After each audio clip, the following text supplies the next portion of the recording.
Pada kesempatan ini, kami dari kelompok 3 akan membawakan materi mengenai penentuan awal waktu sholat. Sebelumnya saya akan memperkenalkan anggota kelompok saya. Yang pertama ada saya sendiri, Reskiawati. Yang kedua ada Sri Damayanti. Yang ketiga ada Nur Ashika. Yang keempat ada Reski Wahyuni Jafar. Yang kelima ada Andi Tri Anugrah. Yang keenam ada Aulia Khairunisa. Dan yang ketujuh ada Andi Pangeran Horaji Fahrul. Langsung saja untuk materi pertama akan dibacakan oleh saya sendiri mengenai penentuan awal waktu sholat. Langsung saja untuk materi pertama yaitu penentuan awal waktu sholat. Yang pertama yaitu adalah ijmal waktu sholat. Sholat merupakan ibadah fundamental umat Islam yang paling utama kepada Allah Subhanahu wa Ta'ala dan menjadi pilar Islam yang kedua. Secara etimologi, sholat berasal dari kata sholah, yasilu, sholatan atau sholawatan yang mempunyai arti doa atas kebaikan. Asal kata sholat bermakna pengagungan atau taksim dan bisa bermakna ibadah yang dikhususkan karena di dalamnya terdapat pengagungan terhadap Allah Subhanahu wa Ta'ala.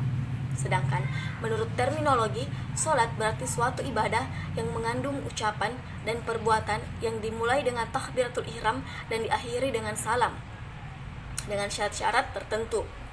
Kata sholat diabadikan dalam Al-Quran sebanyak 85 kali. Untuk materi selanjutnya akan dibawakan oleh teman kelompok saya.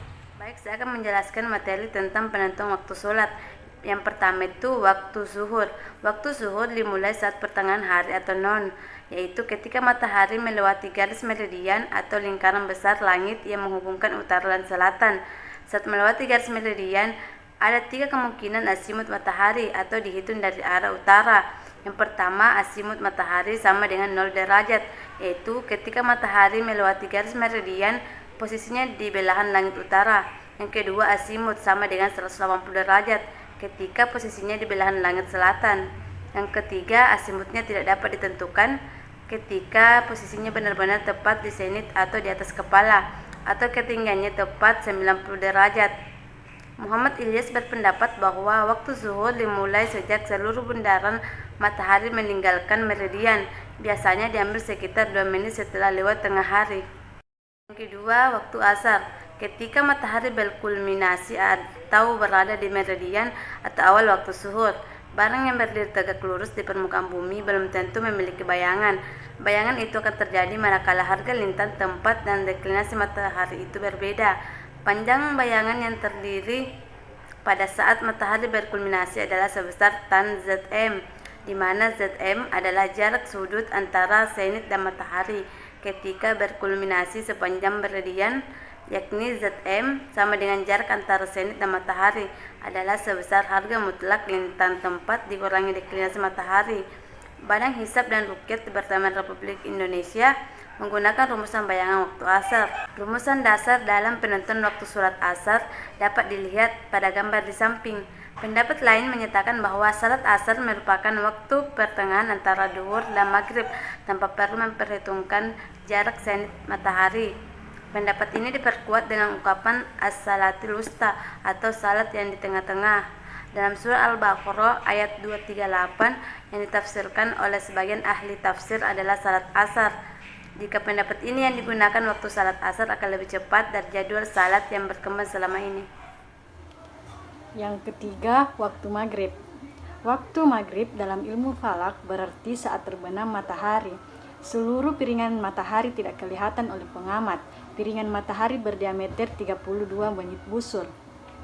Setengahnya berarti 16 menit busur. Selain itu, di dekat horizon terdapat refraksi yang menyebabkan kedudukan matahari lebih tinggi dari kenyataan. Sebenarnya yang diasumsikan 34 menit busur. Koreksi bersimi diameter piringan matahari dan refraksi terhadap jarak zenit matahari saat matahari terbit atau terbenam sebesar 50 menit busur. Oleh karena itu, terbit dan terbenam matahari secara falak ilmiah didefinisikan bila jarak zenit matahari mencapai Zm sama dengan 90 derajat 50 menit. Untuk penentuan waktu maghrib saat matahari terbenam biasanya ditambahkan 2 menit karena disebabkan adanya larangan melakukan salat tepat saat matahari terbit. Yang keempat, waktu isya. Waktu Isya dimulai sejak mega warna merah atau syafaq di ufuk barat sudah hilang. Begitu juga bintang-bintang di langit sudah terlihat jelas. Hal ini disebabkan karena di saat matahari terbenam di ufuk barat, langit tidak langsung gelap akibat pembiasaan cahaya matahari. Istilah ini dikenal dengan cahaya senja. Hal ini seirama dengan Quran Surah Al-Isra ayat 78, yakni sesudah matahari tergelincir sampai gelap malam. Peristiwa ini dalam ilmu falak dikenal sebagai akhir senja astronomi. Tinggi matahari yang dipedomani Kementerian Agama adalah minus 18 derajat di bawah ufuk barat, atau jarak senit matahari sama dengan 108 derajat. Sementara itu ada juga yang mempergunakan kriteria minus 17 derajat, minus 19 derajat, atau minus 20 derajat. Tentu saja ketinggian ini masih perlu dipertimbangkan dengan melakukan penelitian. 5. Waktu subuh.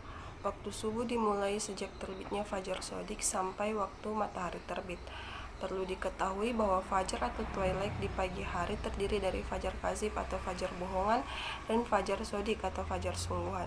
Fajar kazib merupakan fenomena pantulan pembiasaan cahaya matahari yang menjulang ke atas dan terkadang menyerupai ekor serigala. Berbeda dengan fajar shodiq yang menunjukkan awal waktu sholat subuh yang ditandai dengan fenomena seberkas cahaya terang yang merata dan melebar di ufuk timur dari utara ke selatan. Fenomena fajar shodiq mulai muncul di ufuk timur menjelang matahari terbit yang berkedudukan sekitar minus 20 derajat di bawah ufuk atau jarak zenit matahari 110 derajat. Kriteria inilah yang dipedomani Kementerian Agama dalam menentukan waktu subuh. Pendapat ahli falak terkemuka Indonesia yaitu Saudin Jamek dan Abdur Rohim menyatakan bahwa waktu subuh dimulai dengan tampak fajar di bawah ufuk sebelah timur dengan posisi matahari sebesar minus 20 derajat di bawah ufuk atau jarak zenit matahari 110 derajat atau 90 derajat ditambah 20 derajat. Pemikiran Saudin Jamek dan Abdur Rohim di atas nampaknya masih banyak dipengaruhi oleh Syaikh Tahir Jalaluddin Ashari dalam bukunya yang berjudul Nakhbatu At-Tarirati fi Hisabi Al-Awqati. Disebutkan bahwa waktu subuh bila matahari 20 derajat di bawah ufuk sebelah timur. Namun nilai 20 derajat di bawah ufuk ini bukanlah nilai yang tunggal para ahli falak, sebab ada pendapat juga yang menyebutkan bahwa awal waktu sholat subuh adalah saat matahari berada 15 derajat, 16 derajat, 17 derajat, 18 derajat, 19 derajat, dan 21 derajat di bawah ufuk. Selanjutnya, waktu duha. Waktu duha dimulai ketika ketinggian matahari sekitar 1 tombak, yakni 7 ziro. Pengertian setinggi tombak atau biqadr al-haram diaplikasikan dalam ilmu falak apabila matahari naik setinggi 4 derajat 30 menit, diperkirakan 18 menit setelah matahari terbit.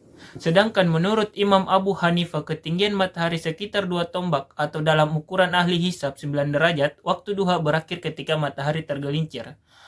Selanjutnya waktu imsak. Imsak yaitu waktu tertentu sebagai batas akhir makan sahur bagi orang yang akan melakukan puasa pada siang harinya. Tegang waktu antara waktu imsak dengan waktu subuh adalah sekitar selama membaca ayat Al-Quran sebanyak 50 ayat. Menurut Muhyiddin Qasim, 50 ayat ini jika diukur dengan satuan waktu, yaitu sekitar 12 menit. Posisi matahari pada waktu imsak berkedudukan min 22 derajat di bawah ufuk. Sedangkan menurut Nur Ahmad imsak tidak dipengaruhi oleh posisi matahari, namun cukup dengan memperkirakan lamanya waktu untuk membaca 50 ayat, yaitu selama 15 menit. Sehingga imsak jatuh 15 menit sebelum waktu subuh. Kementerian Agama RI memakai kriteria yang berbeda untuk imsak, yaitu awal waktu subuh dikurangi dengan 10 menit. Dari penjelasan tersebut dapat disimpulkan bahwa waktu sholat diformulasikan dengan ketinggian matahari sesuai pada tabel dan gambar di bawah ini. Dasar hukum salat menurut Al-Quran dan hadis. Yang pertama, menurut Quran Surah Al-Isra ayat 100 ayat 78 yang berbunyi A'udzubillahi minasyaitonirrajim. Bismillahirrahmanirrahim. Aqimus sholata liduluki syamsi ila ghasaqil laili wa qur'anal fajri inna qur'anal fajri kana mashuda, yang artinya laksanakanlah sholat sejak matahari tergelincir sampai gelapnya malam. Dan laksanakan pula sholat subuh. Sungguh sholat subuh disaksikan oleh malaikat. Kemudian dalam Quran surat Toha ayat 130 yang berbunyi A'udzubillahi minasyaitonirrajim. Bismillahirrahmanirrahim. Fasbir ala ma yaquluna wasabbah bihamdi rabbika qabla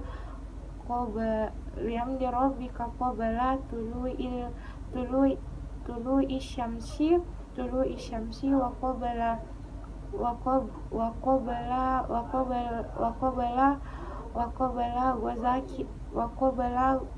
qabla gurubiha wa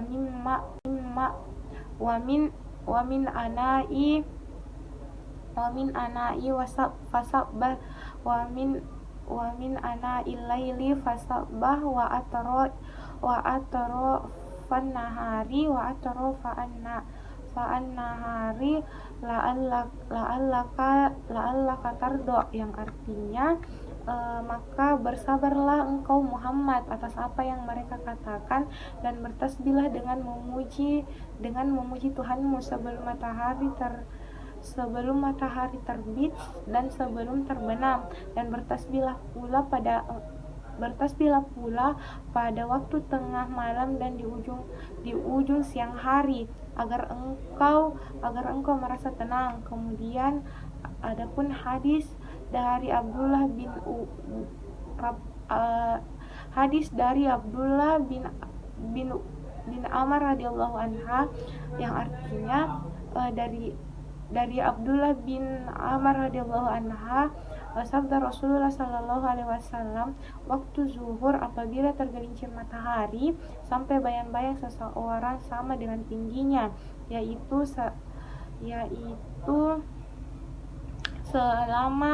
selama belum datang asar, dan waktu asar sebelum matahari menguning, dan waktu maghrib selama syafaq belum terbenam mega merah, dan sampai tengah malam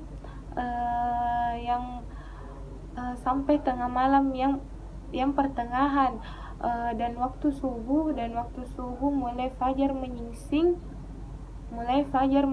sampai matahari belum terbit. Assalamualaikum warahmatullahi wabarakatuh. Perkenalkan, nama saya Andi Tri Anugrah. Di sini saya akan membahas materi mengenai perhitungan waktu salat. Untuk perhitungan waktu salat membutuhkan data pendukung seperti bujur tempat, baik bujur barat maupun bujur timur, lintang tempat, dan tinggi tempat dari permukaan laut. Bujur dan lintang dapat diperoleh melalui tabel, peta, global position, sistem atau GPS, maps mobile, dan lain-lain. Tinggi tempat dapat diperoleh dengan bantuan altimeter atau juga dengan GPS. Tinggi tempat diperlukan guna menentukan besar kecilnya kerendahan ufuk atau KU. Untuk mendapatkan kerendahan ufuk atau KU dipergunakan rumus di bawah ini. Selanjutnya, untuk mengetahui awal waktu salat dapat diformulasikan dalam sudut waktu matahari disingkat dengan simbol T. Lebih tepatnya kita lihat rumus di bawah ini. Selanjutnya, perhitungan waktu salat yang pertama yaitu hisab waktu zuhur, yang kedua hisab waktu asar, yang ketiga hisab waktu maghrib, yang keempat hisab waktu isya. Bisa kita lihat rumusnya di bawah ini. Selanjutnya perhitungan waktu salat, hisab waktu subuh, hisab waktu syuruk atau terbit, hisab waktu duha. Bisa kita lihat rumusnya di bawah ini. Nah, itu dia materi yang dapat saya sampaikan tentang perhitungan waktu salat. Terima kasih. Assalamualaikum warahmatullahi wabarakatuh.